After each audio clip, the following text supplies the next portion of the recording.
Rozmowy Winergo. Zaprasza Arek Cempura.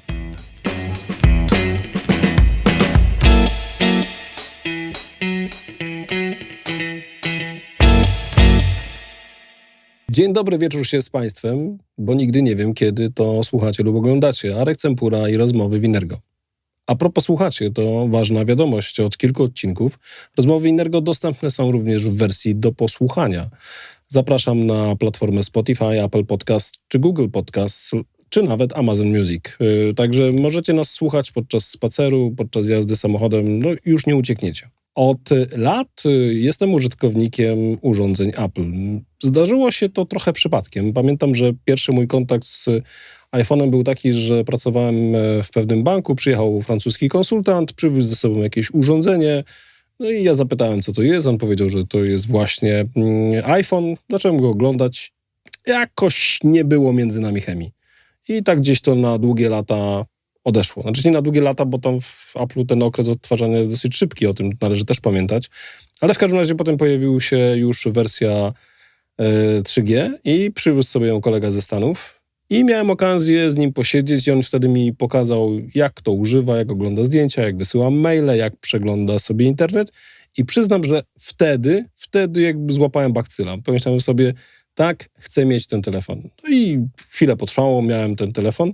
I tak naprawdę od tamtego czasu używam go ciągle, bo coraz bardziej byłem do niego, ja się przystosowałem do niego, on oferował mi coraz więcej usług, z których mogłem korzystać i tak właściwie już zostaliśmy na lata. Dzisiaj korzystam z kolejnej wersji, jest dobrze, czasami jest gorzej, bo muszę się czegoś nowego nauczyć, ale właśnie o tym, że muszę się czegoś nowego nauczyć i czy to jest dobre dla mnie, i czy to też jest dobre z punktu widzenia firmy, która dostarcza rozwiązania, które znamy i lubimy, dzisiaj porozmawiam ze swoim gościem. A moim gościem jest Jakub Matwiejczyk. Witam Jakub, serdecznie. Kim jesteś, po co jesteś na tym świecie, co nam o sobie powiesz, albo co powiesz takiego, co poza rozmowy Winergo nie wyjdzie.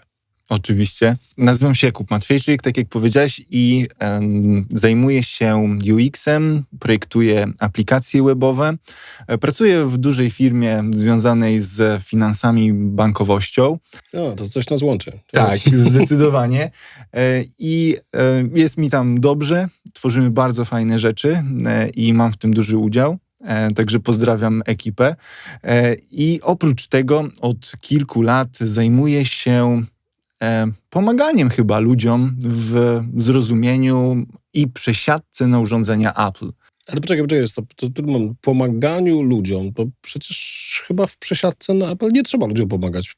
To są tylko pozory. No okej. To jest tak naprawdę wszystko, co jest nowe w naszym życiu, wymaga jakiegoś przystosowania, zrozumienia, jak po prostu z urządzeń, usług, tego wszystkiego korzystać. I dlaczego powiedziałem o pomaganiu? Ponieważ wiele lat temu, w 2016 roku, zacząłem pracę jako promotor firmy Apple, czyli po prostu pomagałem klientom, czy też w ogóle sprzedawałem urządzenia Apple w markecie z elektroniką. I wtedy też mi się wydawało, że jakby co jest trudnego w przesiadce na iPhone'a? Jakby bierzesz, przykładasz kartę i tyle. Ustalmy pewne fakty, czyli w momencie, kiedy już zacząłeś pracować w tym sklepie z elektroniką i sprzedawałeś te urządzenia, już byłeś użytkownikiem. Tak, dokładnie dlatego... Który właściwie nie widział problemów w używaniu. Tak, dokładnie dlatego zostałem też zatrudniony, nie? Że miałem styczność, a w tamtych latach tak naprawdę mieliśmy do czynienia z iPhone'ami 4S, więc to była taka nowość, a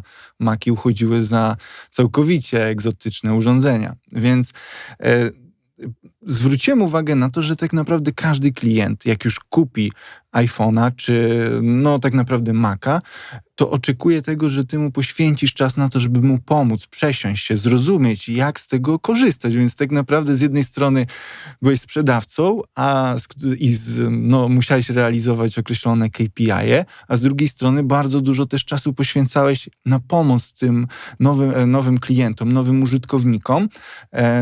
I wtedy zwróciłem uwagę, że matko, jaka to jest nisza i chciałbym jakoś tym ludziom pomóc i zoptymalizować sobie pracę. W związku z tym nagrałem pierwszą instrukcję, jak poprawnie skonfigurować iPhone'a.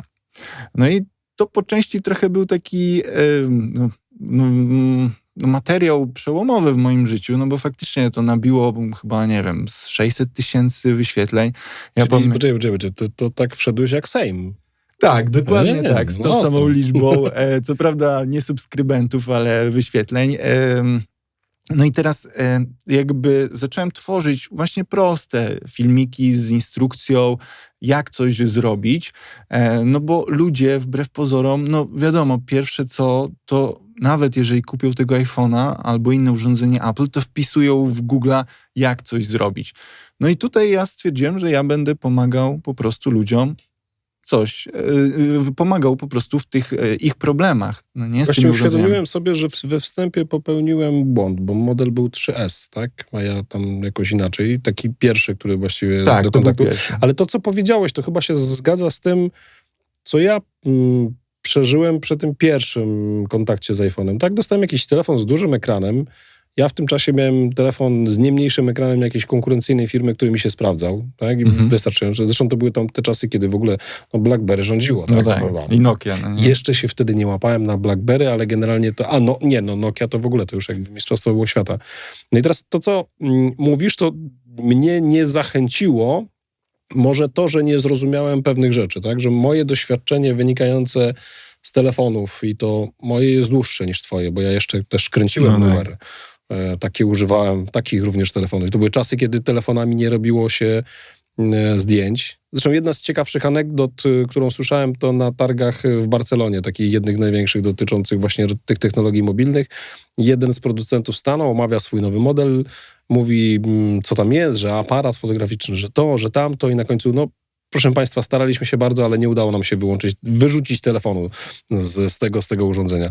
I okej, teraz to, co powiedziałeś, to chyba by było z tym, co ja przeżyłem, czyli na początku zero zainteresowania, bo właściwie nie zrozumiałem. Dopiero potem, jak ktoś mi pokazał, to naraz się okazało, że u mnie otwarły się jakieś takie potrzeby. O, to bym chciał, to jest fajne, to mi podoba się. No i okej, rozumiem, że to twoje doświadczenie z klientami spowodowało, że stwierdziłeś, że zrobisz tą pierwszą instrukcję, tak? Tak, dokładnie. Tak naprawdę widząc to, jak dużo ludzie mają problemów, obaw, no nagle kupują drogi sprzęt, zostają z nim sami, no i nie ma wnuczka albo syna, który pomoże, no nie?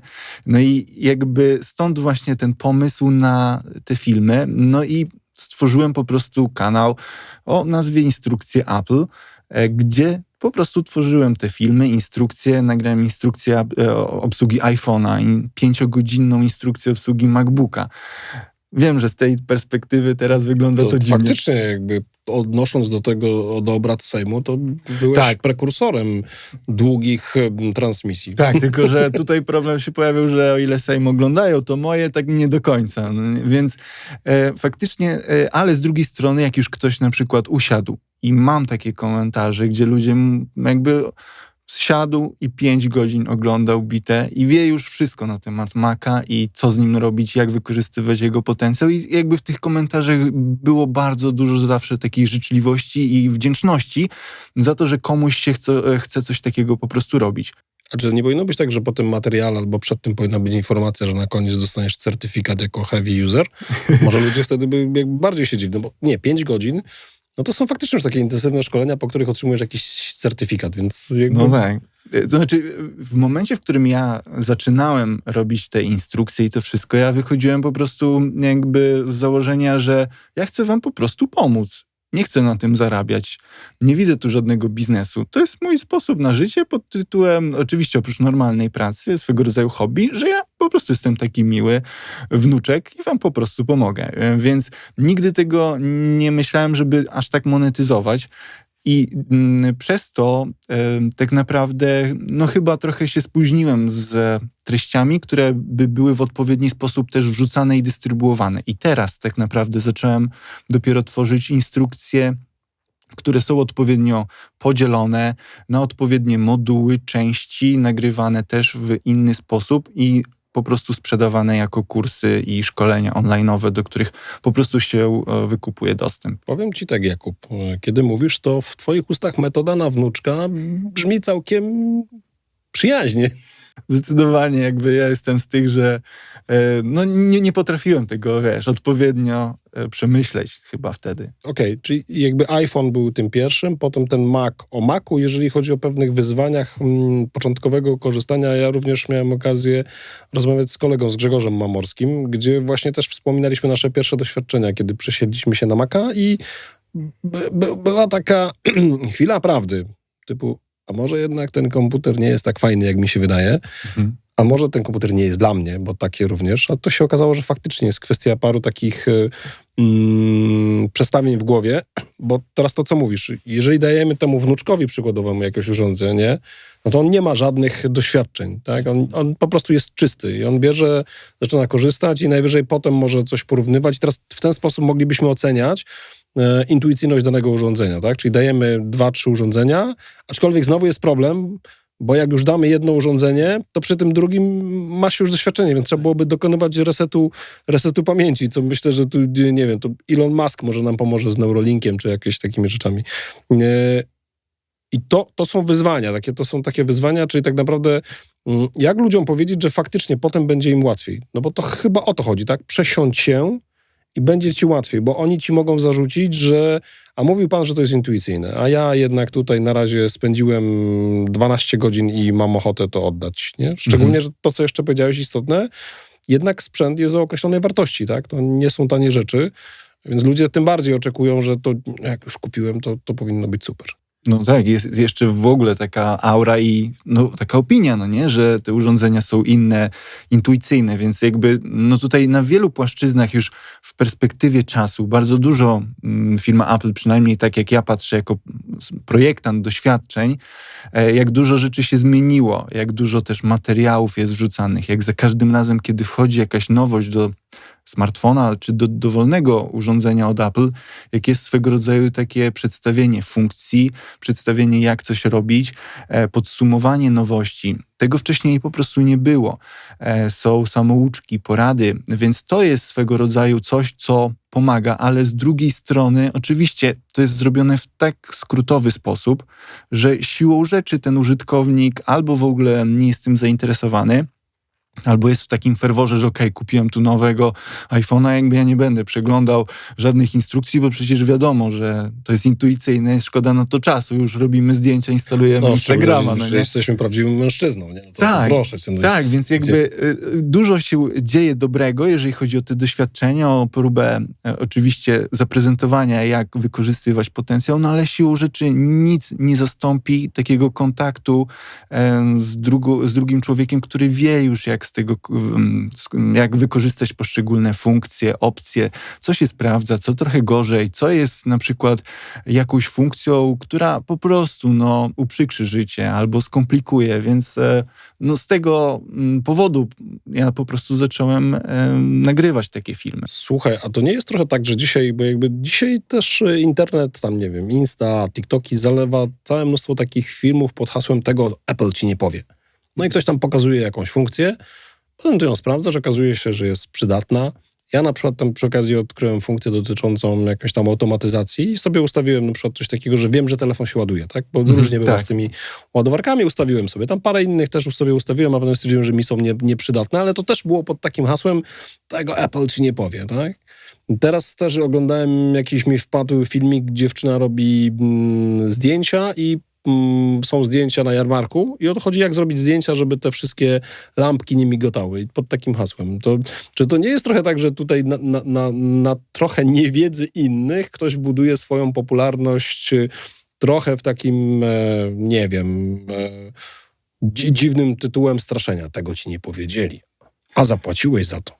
Wiadomo, że chodzi o pewnego rodzaju clickbaitowość i jakby siłą rzeczy tu już jest swego rodzaju taki zabieg psychologiczny pod tytułem, że wzbudzamy czyjąś ciekawość. I tam może się okazać, że i zobacz też pytanie, ile razy na przykład kliknąłeś w taki filmik, obejrzałeś i to było coś, co znasz, nie? I jakby siłą rzeczy i tak być może nawet po miniaturce albo po kilku sekundach wiedziałeś, że wiesz, że to jest taka funkcja i tak na przykład obejrzeć to do końca. W sensie, ja w tym nie widzę niczego złego, no bo finalnie te filmy i tak właśnie niektóre osoby uczą nowych rzeczy, nowych funkcji, no i do tego dochodzi to, że wszyscy mamy tylko kilkanaście sekund naszej uwagi na to, żeby coś obejrzeć, więc wiadomo, no w momencie, w którym ja tworzę wielogodzinne instrukcje dla osób, które na przykład nie mają żadnej styczności z takimi urządzeniami, no to już jest jednak znacznie więcej czasu, który trzeba poświęcić. Musiałbyś wydać taki serial kilkusekundowy. No tak, ale z drugiej strony Hit na Netflixie. tak, ale z drugiej strony algorytmy nie pozwolą na to, żeby wszystko chwyciło, no nie, w social mediach, więc siłą rzeczy przebije się tylko jeden taki właśnie 15-sekundowy filmik z jedną tylko funkcją. No ale ogólnie reasumując, jakby każdy taki filmik jest spoko, tyle że no faktycznie nawet jeżeli ktoś korzysta z tych urządzeń, no to i tak może czegoś nowego się nauczy. Nie, to co ja powiedziałem, tak, ja coś znalazłem w tym, jakąś wartość i z tego korzystam. Ktoś inny znajdzie jakąś inną wartość. Tam się śmieję, że potem często moimi nauczycielami w zakresie, nie wiem, funkcjonalności iMessage dodatkowych to są dzieci. Albo się śmieję, że listę zakupów w notatkach to odkryłem przez córkę. Mówi, tato, ale to weź sobie zrób tak, tu masz takie coś i idziemy do sklepu i odhaczamy, nie? No Więc właśnie. to są takie rzeczy, gdzie się człowiek uczy. To, co powiedziałeś, tak, nie mamy tego czasu, żebyśmy go mogli poświęcić tyle, a po drugie tam jest jednak parę fajnych rzeczy, których też o to chodzi, żeby je w jakiejś przystępnej formie przedstawić. Wróćmy do instrukcji Apple'a. Kiedy to się zaczęło? To jest rok mniej więcej, 2016. 2016, Tak, wtedy 15, zacząłeś 16, robić. Czyli tak. to już jest trochę. Ile nagrałeś takich odcinków? No to tam już pewnie będzie około 200 filmów na kanale, no i ponad... Wszystkie 5-godzinne. Nie, no, aż tak zwariowany nie byłem cały czas. No ale montaż takiego czegoś to było 1,5 miesiąca. Tam surówki, to było w sensie materiałów surowych, to było ponad 10 godzin nagrań. Plus do tego jeszcze, trzeba było łączyć ujęcia z kilku kamer. Skomplikowane to było strasznie, Czyli ale... Apple wypuszczał nowe urządzenie i pół roku później pojawiła się instrukcja Jakuba. Mniej więcej starałem się na grudzień wyrobić z instrukcjami nowego urządzenia. Dokładnie tak, na święta. Także spryciarz. Ale w tym momencie mam 11 milionów wyświetleń wszystkich moich filmów, no i 59 000 subskrybentów. Więc jestem bardzo malutkim, drobniutkim youtuberem. Ale z drugiej strony każdy, kto szukał... No to jakby robi wrażenie, jakby wypracowałeś jednak, to nie jesteś jakimś tematem takim, nie ośmieszasz, tam nie ma patostreamerki, nie? Nie, nigdy. MMA też nie puszczasz. Nigdy to jakby wiesz, biorąc jednak pod uwagę, tu już wchodząc poważnie, robisz coś poważnego i jeżeli masz 59 000 subskrybentów, znaczy, że to są ludzie, którzy tego potrzebowali. Tak? To jest ludzie, do których można dotrzeć z różnymi informacjami. Tak, i też jedna rzecz, w komentarzach i wszystkie te komentarze tak naprawdę to są bardzo często wyrazy po prostu podziękowania i takich szczerych emocji pod tytułem, kurczę, faktycznie ktoś mi pomógł. Nigdy tego nie musiał robić, nie? Firma Apple nie robi instrukcji w języku polskim, żadnych, więc jakby ktoś tam jest takim w cudzysłowie zajawkowiczem, który chce po prostu coś takiego nagrywać jeszcze za darmo, udostępniać w internecie. Najbardziej zaskakujący komentarr dla ciebie? Chyba taki, żebym uprasował koszulę, bo faktycznie zdarzało mi się, że nie było czasu na to. Ale pracowałeś nad nową instrukcją i niestety ludzie wybierają, tak? Albo masz wyprasowane koszule, albo masz dobrej jakości instrukcje. Tak. To faktycznie. Dobra, dzisiaj, bo ja już wiem, instrukcji Apple'a nie ma. Nie ma, bo zmienił się profil mojej tak naprawdę działalności, moich zainteresowań. Jest BUX, czyli kanał o doświadczeniach i tak naprawdę też agencja o user experience, o tworzenia, komponowania doświadczeń klientów i użytkowników. Dlaczego? Ze względu na to, że przez te wszystkie lata zwróciłem uwagę na to, że coś, co jest najfajniejsze w tych urządzeniach i przede wszystkim też po części samo Apple poprowadziło mnie w mojej karierze zawodowej to, że tworzy bardzo dobrej jakości doświadczenia klientów, użytkowników i to mnie w tym wszystkim zaczęło najbardziej w życiu jarać. Tworzenie takich doświadczeń innych osób, klientów, użytkowników, które wzbogacają ich życie, korzystanie z jakichś aplikacji, usług i jakby zdałem sobie sprawę, że tym się zajmuję i już nie kręci mnie odpakowywanie iPhone'a albo coś, co w pewien sposób mnie zaszufladkowało jako tego, który robi unboxingi albo właśnie takie instrukcje. Chcę trochę znacznie szerzej podejść, czerpiąc z tego doświadczenia, które mam również w takiej pracy, którą na co dzień po prostu przez te wszystkie lata wykonywałem. Czyli tak naprawdę to nie jest, że ty zrywasz tym. Ty jakby wchodzisz u siebie na inny etap, będziesz zwracał uwagę na coś innego, no i z drugiej strony jakby pokazując użyteczność tych urządzeń, pokazując pewne funkcjonalności, pewne rzeczy, które mogą docierać. Oczywiście jakoś tam też starasz się, bo rozumiem, że też będą jakieś rodzaje instrukcje takie pokazujące właśnie, albo dające jakby tutaj powody do tego, że może warto rozważyć przejście na urządzenia Apple. Tak, zdecydowanie skupiamy się na doświadczeniach. Ja chcę się skupić właśnie na tym, co te urządzenia nam dają, jakie wartości dodane, a nie jakie one są. I to jest w pewien sposób duży zwrot w mojej karierze, bo chcę się tym po prostu dzielić, pokazywać, jakie konkretne mechanizmy, jakie zabiegi zostały albo narzędzia zostały wykorzystywane do osiągnięcia danego celu, danego jakiegoś doświadczenia i jak możemy to wykorzystać w naszym biznesie, w naszych aplikacjach, w tworzeniu i komponowaniu naszych doświadczeń klientów albo użytkowników naszych aplikacji. Więc na tym mi po prostu teraz zależy. Wróćmy na chwilę do nagrywania instrukcji Apple'a.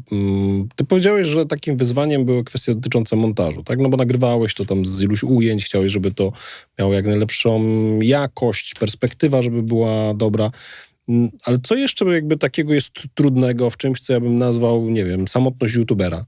Bo ja lubię rozmawiać, więc jakby ja siebie nie wyobrażam, żebym mówił sam do kamery, chociaż może któregoś dnia, kto wie.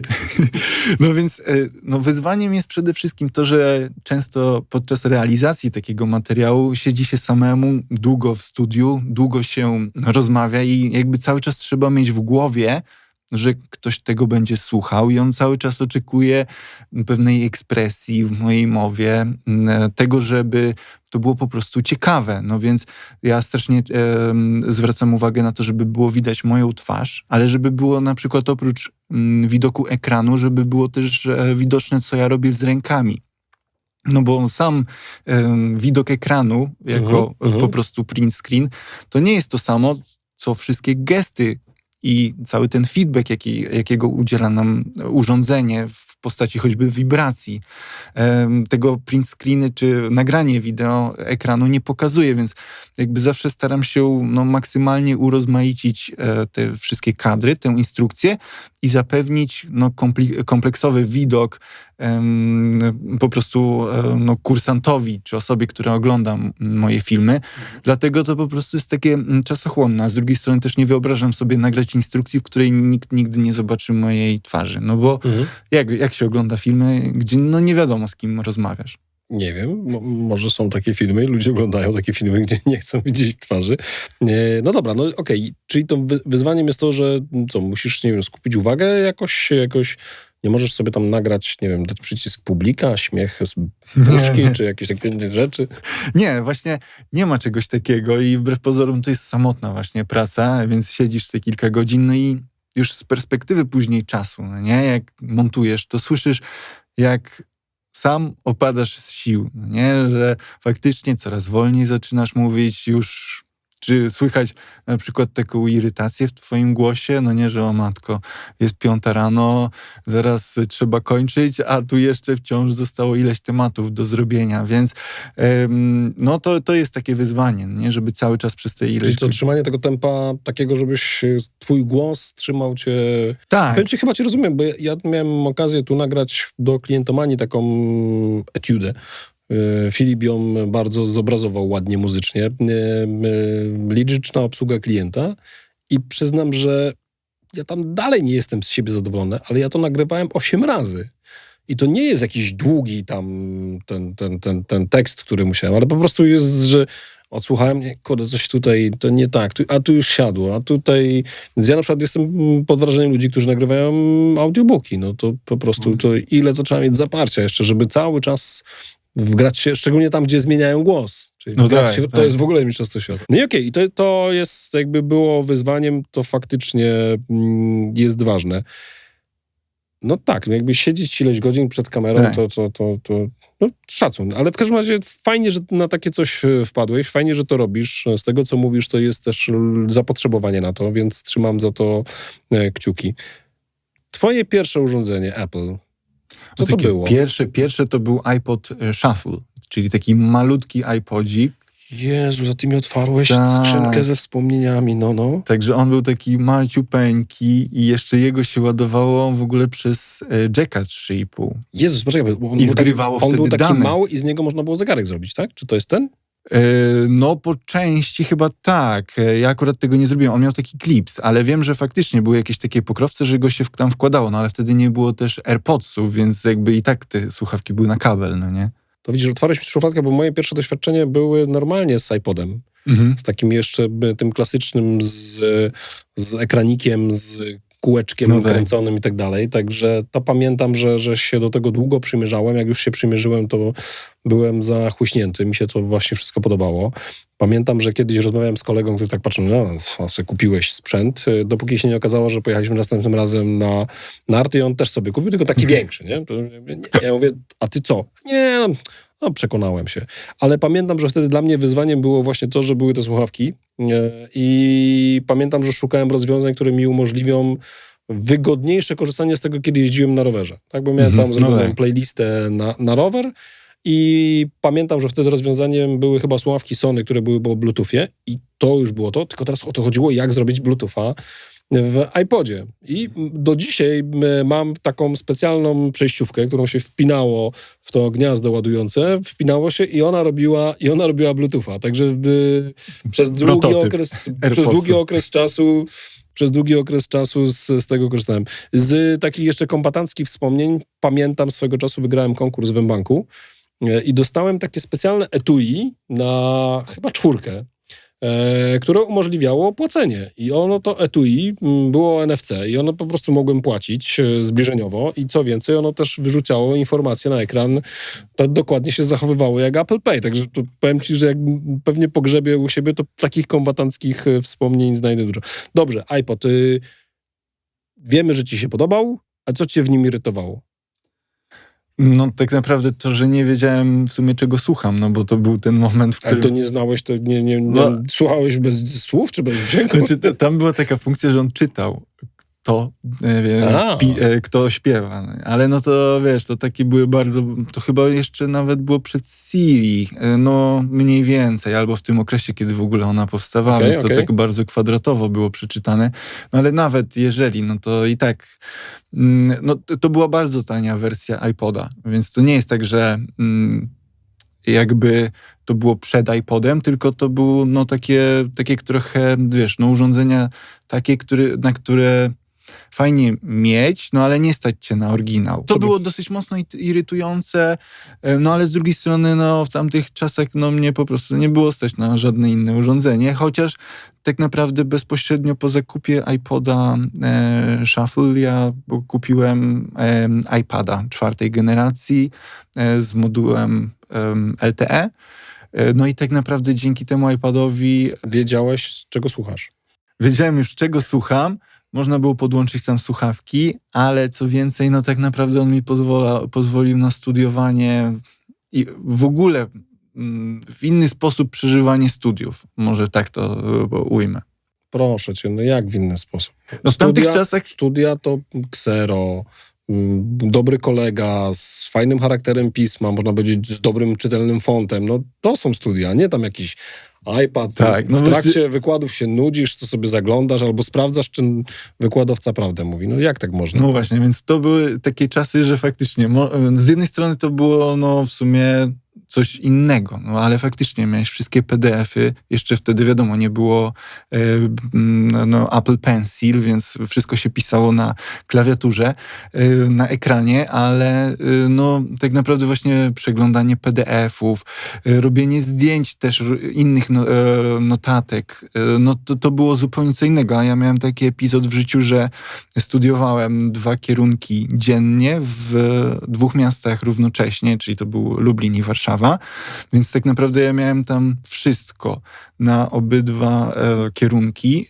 No i tylko tak naprawdę dzięki temu iPadowi ja byłem w stanie w pociągu siedząc cały czas ogarniać i po prostu studiować 2 kierunki dziennie. Ja się śmiałem na temat tego, że właśnie to grzebanie w internecie, szukanie dodatkowych informacji, bo miałem tu okazję rozmawiać z Jakubem Pławiakiem, tak naprawdę 18-latek, 5. klasa technikum i właściwie jak to się śmialiśmy, on sobie nie wyobraża dnia bez internetu. Zresztą zapraszam wszystkich do wysłuchania tej rozmowy, link jak zwykle w opisie odcinka. Ale wracając do tego, no to tam dzięki temu można byłoby chociaż odpowiedzieć na tak fascynujące pytania typu ile jest trzody chlewnej albo jakaś ilość bydła w Stanach Zjednoczonych na dzień taki, a nie inny, tak? Że to są takie rzeczy, które można znaleźć. Więc czyli zacząłeś od iPoda, potem był iPad. No tak, i potem już wszystko tak naprawdę. Ja pamiętam, jak się pojawił iPad, bo mam 1. I ona dzisiaj jest tak dosyć ciekawie wygląda na tle wszystkich innych urządzeń, ale działa. I pamiętam taki zarzut, że bo koledzy kupowali wtedy tablety Samsunga, z nich można było dzwonić, a z tego nie. No i co to tam? Ja mówię, ale po co mi to do dzwonienia? Dla mnie to tak naprawdę, przyznam, że wtedy to było dla mnie super urządzenie. To był bodajże 2010 rok, bo mogłem mieć komputer szybki, tak? Bo otwieranie komputera, czekanie aż wystartuje i w ogóle i tak dalej, tu brałem i działało, a potem sobie już jakby kupiłem wersję 2 i to już dla mnie się stało e-bookiem, teraz to co mówisz, tak? Jakby kiedy jeszcze szczególnie pracowałem za granicą, no to cały mój księgozbiór był tam i ja zresztą chyba przez to zostałem zwolennikiem e-booków, tak? Jakby mam książki drukowane, ale jeżeli chodzi dla mnie dzisiaj w wygodę, to stawiam na e-booka. Dobrze, pierwszy telefon? iPhone 4S w sumie de facto, tak trzeba może. I już wtedy miałeś instrukcję, jak go używać, bo samemu nagrałeś? Znaczy to bezpośrednio mając iPhone'a właśnie wtedy zacząłem. Ale faktycznie takim pierwszym tym urządzeniem, którym się zachłysnąłem, to wtedy był iPad. No zdecydowanie, tak jakby za zarobione pieniądze w Londynie kupiony. Także jeszcze lepiej smakował. W ogóle taki ten... Jest taka sytuacja. Trafia się osoba tutaj na ulicy, spotykasz ją, masz taki challenge, nie korzystała z iPhone'a. Jak ją przekonasz, żeby się przyniosła? Ona nie ma takiej potrzeby. Ona tam, nie wiem, dzwoni, coś pisze, czasami zaglądnie. Jakbyś przekonał taką osobę, żeby chociaż spróbowała tego iPhone'a? Wydaje mi się, że w przypadku urządzeń Apple'a coś, co jest faktycznie takim ich wyznacznikiem, jest święty spokój. Święty spokój. Skądś znam te słowa, chyba z rozmowy z Filipem. W sensie chyba po prostu każdemu z nas zależy na tym, żeby mieć święty spokój w różnych obszarach naszego życia. I jeżeli jakby nie chcesz się zajmować jakimiś problemami ze swoją elektroniką, z tym, że coś nie działa, z tym, że znowu masz jakiegoś blue screena, czy to na komputerze, czy jakby cokolwiek się dzieje z twoim telefonem i trochę nie masz nad tym kontroli, nie wiesz, co się dzieje, albo boisz się na przykład o to, że nie wiem, pobierzesz aplikację z jakiegoś sklepu, która podszywa się pod bank, no nie? Jakby tych obszarów na których może się coś wydarzyć w naszej elektronice jest tak dużo, że w sumie to trochę tego świętego spokoju nie możemy zaznać, a równocześnie Apple mocno kładzie nacisk na bezpieczeństwo użytkowników na wszystkich obszarach, na których oczywiście ma wpływ i jakby to jest coś, co jest bardzo ważne moim zdaniem, czyli pewnego rodzaju poczucie świętego spokoju, jedna rzecz. Druga rzecz, dbanie o doświadczenia użytkownika i o przyjazność swoich urządzeń, takie, żeby one były user-friendly, no nie? Czyli takie przyjazne użytkownikowi. I to jest coś, co bardzo ciężko jest przełożyć w taki krótki, jakby to powiedzieć, w takie pokazanie czegoś na ulicy, nie? Że no właśnie tak jak mówisz, co bym pokazał albo w jaki sposób bym przekonał osobę, która nie miała z tym żadnej styczności. No i teraz każdy z nas ma jego własne tak naprawdę doświadczenia użytkownika. Nie da się tego podrobić. W sensie twoje doświadczenia są twoje, możesz mi o nich poopowiadać, ale to jest tak jak w tej twojej historii z kolegą. No on ci opowiadał, ale dopóki ty nie zobaczyłeś, sam nie spróbowałeś, to w żaden sposób nie mogłeś przejąć jego doświadczeń użytkownika. No więc dlatego wydaje mi się, no i zresztą firma Apple to robi, kładzie taki wielki nacisk na to, żeby ten klient, jeszcze zanim się zdecyduje, mógł wypróbować urządzenie, pobawić się nim. W Apple Store masz dziesiątki urządzeń różnych i możesz cały dzień tam stać i się po prostu nimi bawić. Nikt cię nie przegoni i chyba no właśnie te twoje niepodrabialne, niczyje inne doświadczenia użytkownika, które ty sam możesz poczuć, są tym, co właśnie ludzi przekonuje do tego, żeby korzystać z tych urządzeń. Czyli czuję trochę tak, że jest takie starowarszawskie zawołanie, żeby się święty spokój, kup pan cegłę. To byśmy je zabłonili na kup pan iPhone'a, co? Mniej więcej tak to można sparafrazować. A z drugiej strony powiedziałeś, już sobie wyobrażam, tak znowu poszedłem może w szkodę, ale wyobrażam sobie taką scenę, ktoś oglądał twój 5-godzinny film, instrukcję Maca, a potem idzie do App Store'u i tam próbuje, czy to wszystko wszystko działa. Ale to masz rację, te kwestie dotyczące wypożyczenia, dania do testów są istotne, tak? My dzisiaj też to robimy. Czyli klienci często mówią, ja nie jestem pewien, ja nie wiem, jak to się sprawdzi, albo ja nie wiem, jak działa Excel, jak działa PowerPoint i tak dalej. Proszę bardzo, dajemy. Zresztą tutaj Excel i PowerPoint, znowu rozmowa z Pawłem Pławiakiem, Łukaszem Pikiem o tym, że piekło zamarzło. Tak? Tu też z Państwa zapraszam, skąd w głowach ludzi, którzy są związani z Microsoftem od lat, pomysł na to, żeby zbudować społeczność Apple'a. Zresztą też zapraszamy do applecommunity.pl.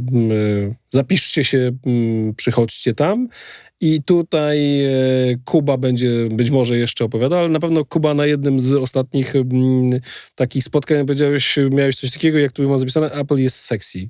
Ale tak. O co chodzi? Jak to połączysz z user experience? No właśnie to jest swego rodzaju paradoks i wszystkich zachęcam właśnie swoją drogą do tego, żeby przychodzić na applecommunity.pl i też właśnie tam mam cykl moich prezentacji.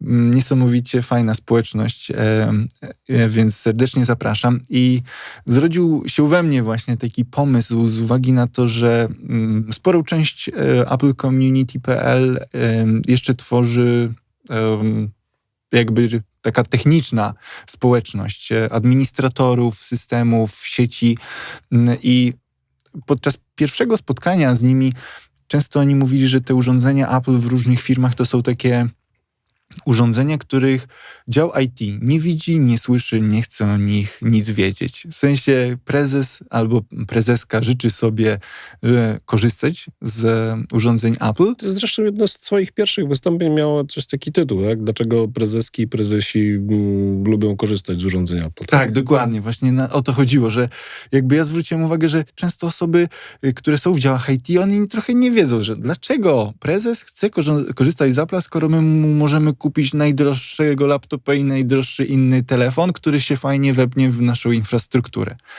Fajnie wepnie się w naszą infrastrukturę, bo go znamy, bo wiemy wszystko o nim i nie sprawia nam problemu. Tak? Dokładnie tak. A tu przychodzi ktoś z czymś, co naraz wow. No. Tak, my trochę nie wiemy, w jaki sposób z tego korzystać, no nie? I my nagle tracimy kontrolę, więc dlatego trochę działy IT są takie bokiem do tego nastawione, no bo oni nie znają tego.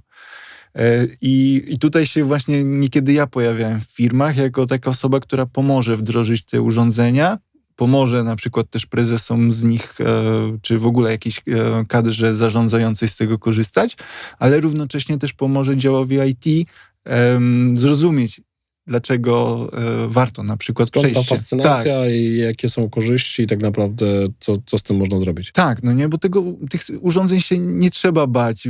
No tak naprawdę wszystko da się na nich zrobić i dział IT może kontrolować tak naprawdę w ten sam sposób wszystko, jak kontroluje w urządzeniach, które zna. Ale dlaczego tak naprawdę ci prezesi i prezeski firm lubią i chcą korzystać z tych urządzeń? No bo właśnie zależy im na świętym spokoju i na wielu jeszcze innych aspektach. Tak naprawdę czas to pieniądz. To jest pierwsza rzecz. Następna rzecz to jest to, że tak naprawdę my nie chcemy mieć właśnie jakichś problemów i tracić nagle, nie wiem, całego dnia spotkań w firmie, bo nasz komputer przestał działać.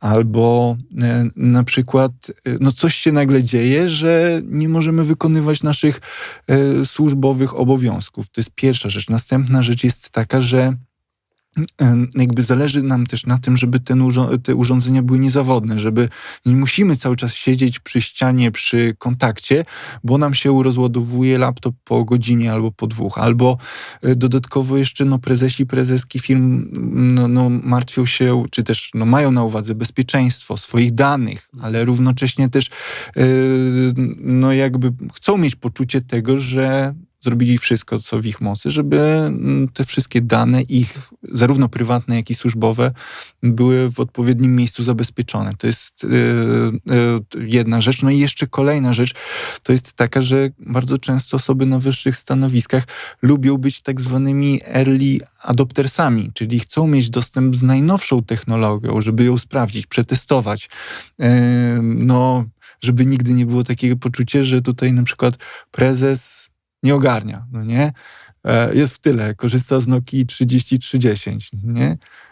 I jakby... Zresztą historia Pawła, który musiał się nauczyć Maca i prosił studentów o wyrozumiałość.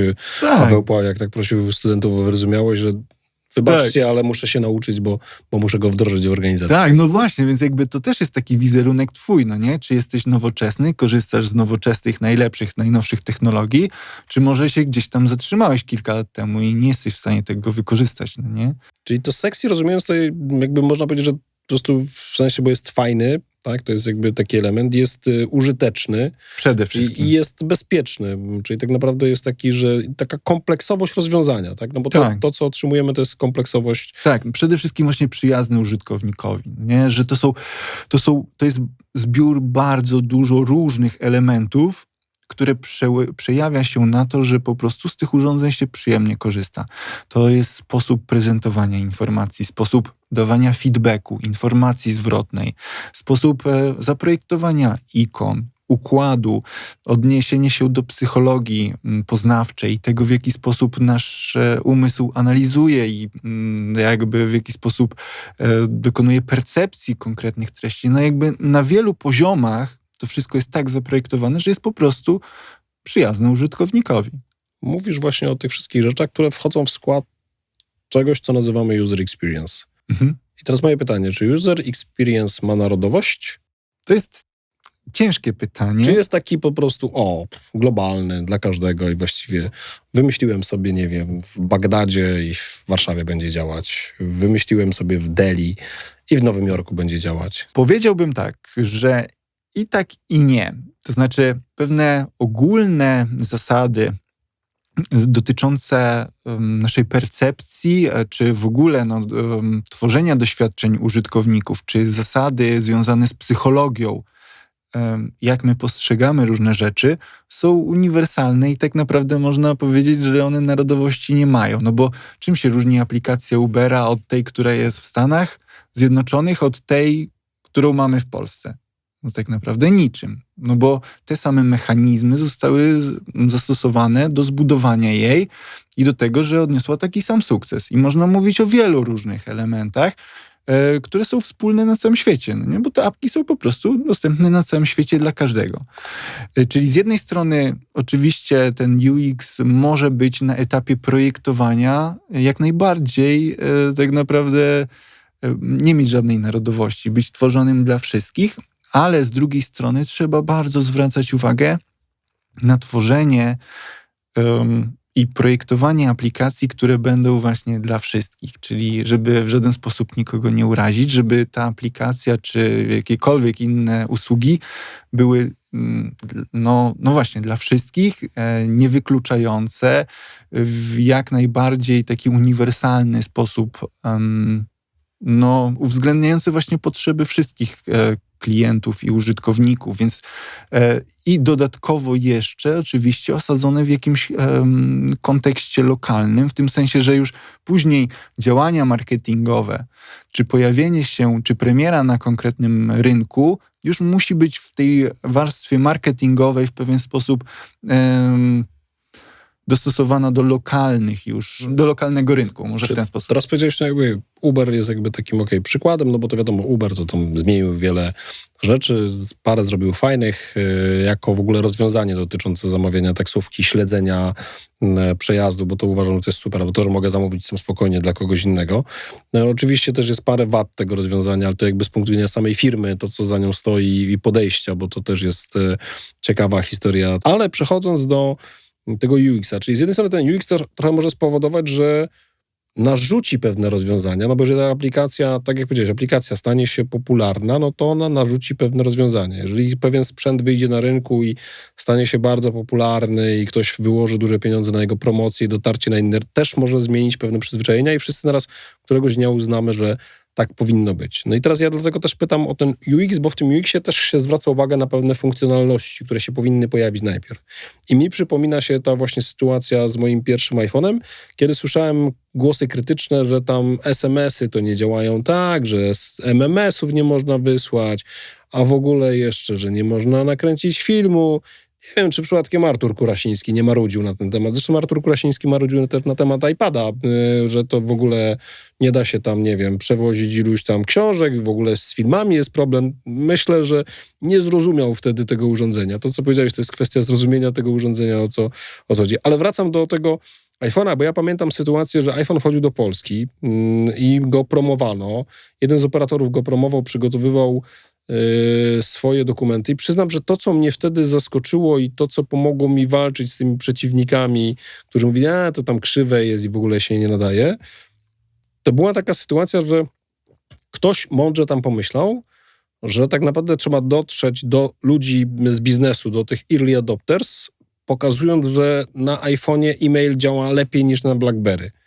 I ja dopiero wtedy, jak sobie siadłem, zacząłem się zastanawiać, dlaczego oni najpierw postawili to, a nie na to, a nie na SMS-y czy MMS-y, bo zerknąłem na rynek amerykański. Tak naprawdę oni w pierwszym podejściu walczyli z rynkiem, który już był opanowany przez BlackBerry. A BlackBerry dlaczego wygrało? Właśnie dlatego, że miało klienta pocztowego, dlatego, że tam po prostu ludzie czytali przede wszystkim maile. Więc jeżeli chcieli zdobyć grupę dobrych użytkowników, którzy byli gotowi wtedy wydać te pieniądze za to urządzenie, no to musieli się skupić na takim doświadczeniu użytkownika, który ich przekona. Tak? Bo marudzenie, że nie wiem, nie nagram filmu nie wiadomo jakiego tym iPhone'em, to było. Potem jeszcze, że nie... Co jeszcze? A, że bateria jest taka, nie inna. Więc i tam był komentarz, że ktoś się udaje w podróż i chce nakręcić. No jak się ktoś udaje w podróż, to bierze ze sobą kamerę. A już powerbanki też były znane w tamtych czasach. I dlatego moje było pytanie, czy właśnie ten UX ma narodowość, a z drugiej strony też, czy UX na przykład nie powoduje, że nie wiem, no, czy nie jest zbyt wykluczający. No dlaczego? Około 8-11% społeczeństwa to są leworęczni. A UX-soft z reguły to co? No, robią go praworęczni. I nie wykluczasz jednak znaczącej grupy? Znaczy, wydaje mi się, że to jest znowu problem do rozwiązania. Na przykład pytanie, czy aplikacja, która się odpala... Bardzo fajne hasło. Problem do rozwiązania, tak. Ale to nie, podoba mi się, myślę, że tutaj...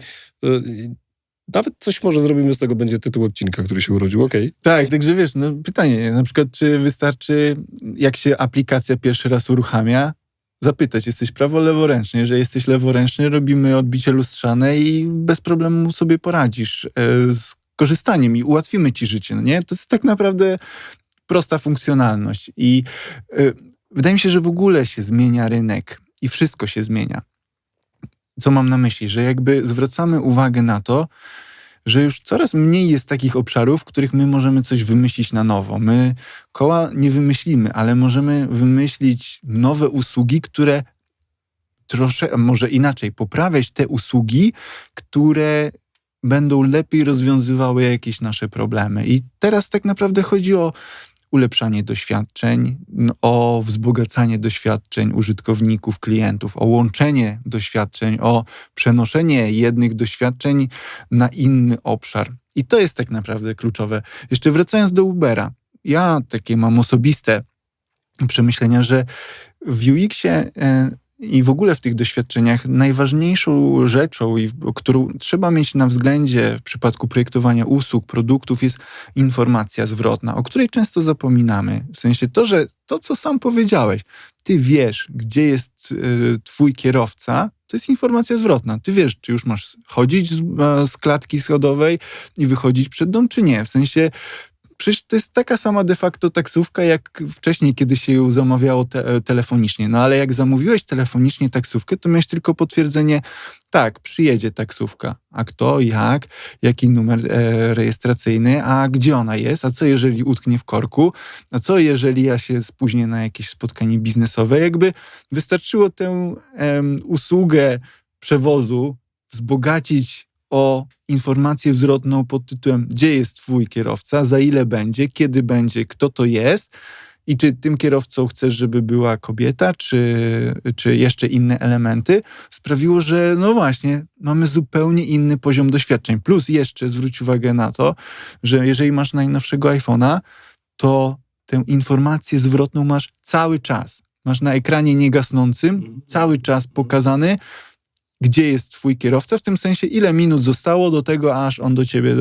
dotrze. Więc jakby ta informacja zwrotna została przeniesiona z aplikacji jeszcze na poziom urządzenia. Tu mi dwie rzeczy się nasunęły, to za chwilę do nich przejdziemy, czyli po pierwsze moje wspomnienia kombatanckie, to za chwilę coś powiem, i druga rzecz, w przypadku iPhone'a to jest jak wadę przekuć w zaletę. I chyba wiesz, o czym mówię. Ale wracając do moich kombatanckich wspomnień, to ja pracowałem w Ukrainie, to były lata 2011-2013 i przyznam, że ja wtedy byłem zaskoczony sposobem zamawiania taksówek.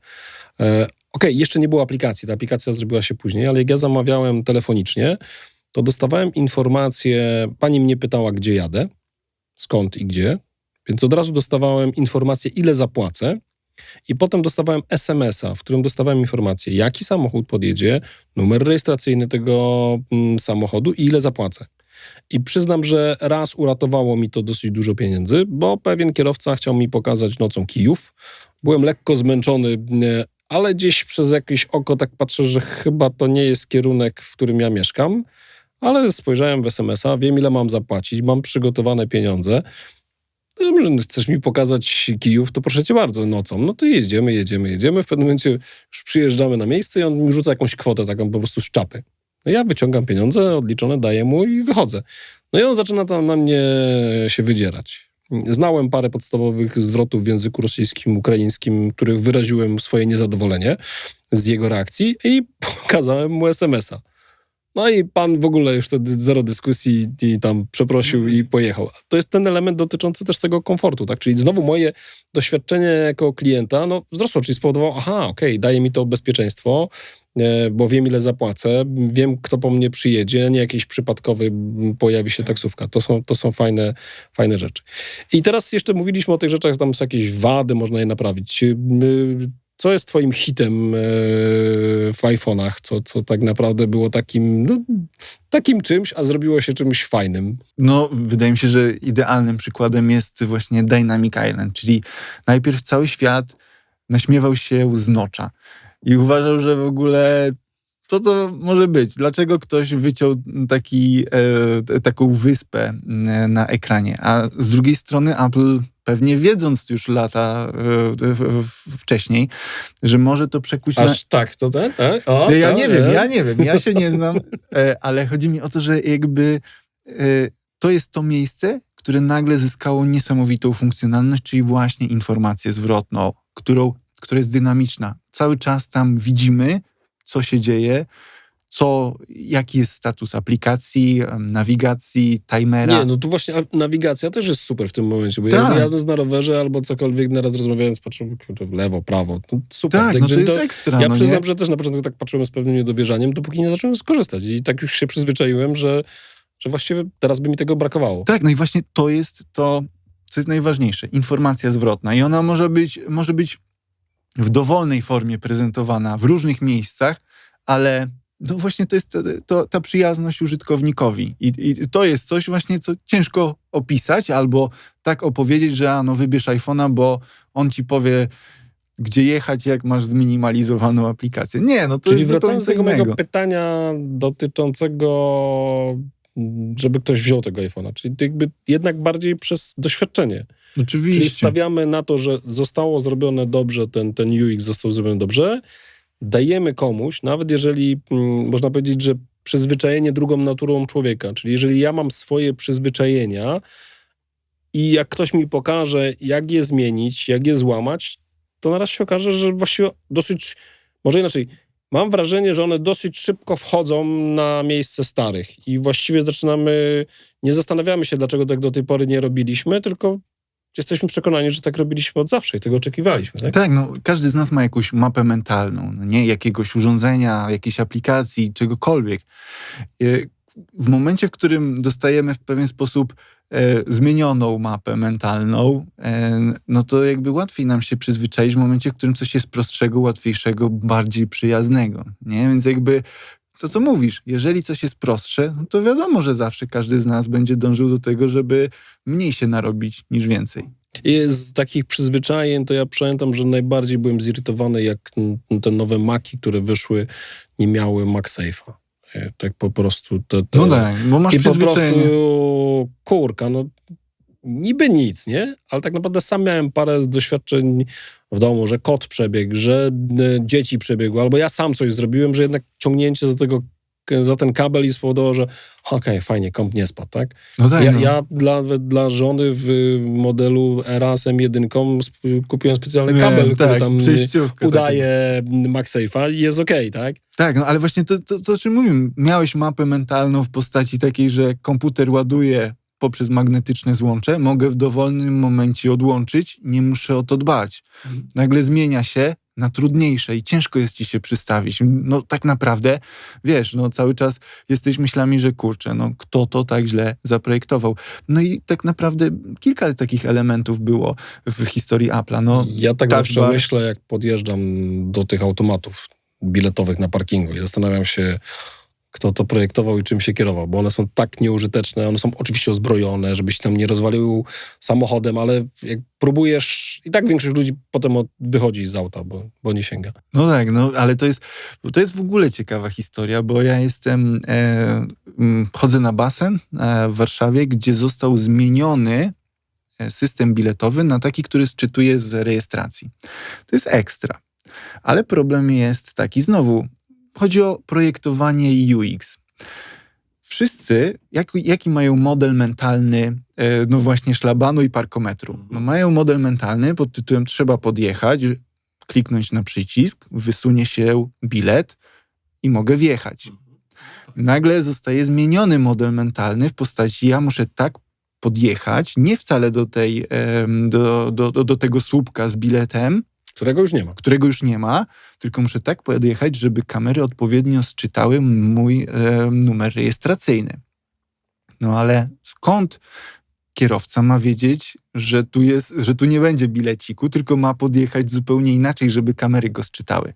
No więc dochodzi do dantejskich scen, że tworzą się gigantyczne korki, no bo kierowcy podjeżdżają, kamera nie szczytuje, oni stoją, nie wiedzą, co mają zrobić, nie mogą sięgnąć po bilecik, bo tam już nie ma tego miejsca, które drukuje. Nie mogą się wycofać. Nie mogą się wycofać, bo wszyscy już trąbią i nagle jest takie, no co ja mam zrobić, no nie? No więc domofon, halo, co ja mam zrobić? No i zaczyna się, musi pan wycofać, pani. Musi pani pojechać bardziej w drugą stronę, no bo kamera nie sczyta numeru rejestracyjnego. Ale wszystko sprowadza się do tego, że skąd ktoś ma wiedzieć, że tutaj bileciku nie ma. No więc nawet, nie ukrywam, napisałem do tej firmy, która to stworzyła, że mogę wam to przeprojektować. Mogę stać i rozdawać ulotki. Tak, stać wcześniej ulotki, rozdawać, jak podjechać. To powiem ci, to co mówisz, jest u mnie pod jednym z domów takich handlowych jest taki system.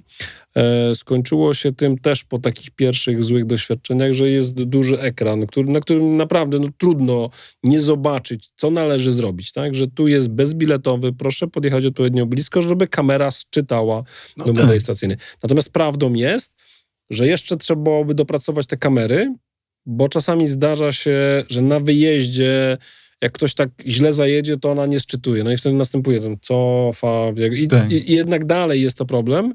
Natomiast jak to jest w miarę, no to jest sprawnie, płynnie, to wszystko działa. No tak, to w momencie, trzeba w którym przyznać, ktoś wie, że jak ma to zrobić. Także no tu jest jakby taka kwestia.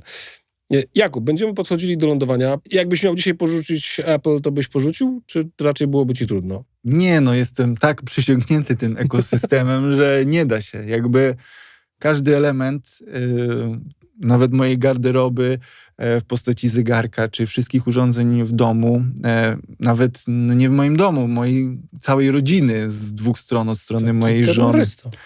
Nie terrorysta, po prostu widzisz, ja mam po części trochę sprzętu, no, i więc daję zawsze do przetestowania rodzinie. Masz tutaj zalega. Stare urządzenia dajemy rodzicom albo dziadkom, tak? Taki jesteś. No, mniej więcej. Przetestuj sobie. Może ci się spodoba, no nie? Więc wiesz, no skąd wiadomo, nie kupuj na razie, zobaczysz, może ci się spodoba na przykład Apple Watch, no nie? I wtedy tak naprawdę rodzina jest w stanie zobaczyć, no i poczuć te doświadczenia swoje. No i od razu są kupieni, no bo nagle im wiadomo, że te ich doświadczenia są bardzo pozytywne, więc nie ma opcji, wręcz powiem szczerze, że mam taki wymóg, że jak pracuję dla jakiejś firmy, to musi mi dostarczać Maci, w tym sensie, że nie pracuję już na Windowsie. Jakby nie jestem w stanie już się przestawić na pracę na sprzęcie z Windowsem. Ja jednak zrobię jeszcze jeden nawrót, podejdę do lądowania, bo sam powiedziałeś słowo klucz, którego ja wcześniej jakby gdzieś sobie nie zapomniałem. Ekosystem. Bo ja przyznam, że to, co mnie ujęło, to właśnie taka jakby kompleksowość też tego rozwiązania w zakresie korzystania. Tak? Tu coś zaczynam, tam coś kończę, to ze sobą współdziała, czy ja na przykład dzisiaj jestem coraz większym fanem trybów skupienia. Mam już ich kilka. Nawet na rozmowy w Inergo mam taki tryb, że tylko Filip może mi wysłać SMS-a, żeby nic innego nie przeszkadzało. Ale zacząłem robić tryb tam, nie wiem, weekendowy, zacząłem sobie robić tryb urlop i tak dalej. Coraz więcej tym się bawię, zaczynam to rozumieć, trochę tak odkrywać. W Apple mi o tym nie powiedzieli, nie? Ale to są takie rzeczy, które kompleksowo, bo ja wtedy wiem, że jak ustawię na zegarku, to na wszystkich urządzeniach będzie. To dzwonienie na wszystkich urządzeniach z jednej strony irytujące, bo czasami, wiesz, tam już odbierasz telefon, a tu jeszcze słyszysz te i tak dalej, ale to też fajnie działa. iMessage, który działa na wszystkich urządzeniach i spokojnie mogę odpisać z jednego, drugiego, trzeciego urządzenia. Do tego jeszcze wiem, że jest to odpowiednio szyfrowane i bezpieczne i wiem, że jak prześlę informację w tym kanale, to tam nikt mi się do niej nie dorwie. No chyba, że ma zhakowane już moje urządzenie, tak? Ale to jest jakby całkiem inny Pegasus, nie? No to jakby to nie nam o tym rozmawiać. To. No i teraz ten Apple at Work, to uważasz, że to jest takie hasło reklamowe, czy jednak faktycznie to jest coś, co powinno przekonać ludzi właśnie do tego, żeby kupili kolejne urządzenie? Jeżeli w ogóle ktoś korzysta z iPhone'a, z Apple Watcha i jeszcze nie ma Maca, no to jakby nie wiem i nie rozumiem, dlaczego jeszcze, no chyba, że ze względów finansowych jeszcze nie jest na to gotowy. Albo firmowych, no firma albo nie firmowych. wspiera, tak? No tak, ale z drugiej strony wzrost produktywności, który ja u siebie widzę na urządzeniu, na Macu na przykład, w stosunku do urządzenia z Windowsem jest tak duży, że ja nie mogę sobie po prostu pozwolić na stratę czasu i de facto też pieniędzy i przede wszystkim irytację, brak tego świętego spokoju. Więc jakby wydaje mi się, że jeżeli ktoś ceni sobie właśnie święty spokój, produktywność, to, że zależy mu na tym, żeby w łatwy, szybki sposób i bezproblemowy pracować, no to tak naprawdę no to są dla niego urządzenia, nie? Wszystkie de facto Apple'a, no bo wszystkie wspierają twoją produktywność. No nie? Okej, Jakub, bardzo dziękuję ci za tę rozmowę. Szanowni oglądacze, słuchacze, a ja zapraszam was serdecznie abyście dołączyli do społeczności Apple. Link do społeczności Apple w opisie tego odcinka. Na razie wydarzenia są w Warszawie fizycznie, ale tutaj z kolegami z Apple Community planujemy również Tour de Pologne w przyszłym roku, także pojedziemy do innych miast. Natomiast tak, koncepcja jest taka, żeby na początku te spotkania były fizycznie, żeby się na nie przychodziło, żeby się rozmawiało, poznawało ludzi, omawiało pewne problemy. Zresztą tutaj wiem, że Jakub z Filipem mieli dosyć długą dyskusję, nim tu dołączyłem, na temat Findera. Tak, Filip jeszcze się w nim nie odnajduje, ale to Filipie, Spokojnie. jeszcze potrzebujesz chwilę czasu, pomożemy ci w tym. Jak Za duży dołączysz. świeżak jesteś po prostu. Także dziękuję wam bardzo, zapraszam do odsłuchania wszystkich poprzednich wersji odcinków Rozmowy Winergo i zapraszam na kolejne. Proszę, piszcie komentarze. Nawet jeżeli to miałby być komentarz, mógłbyś się pojawić w niewyprasowanej koszuli. Także dziękuję wam bardzo i do usłyszenia, zobaczenia.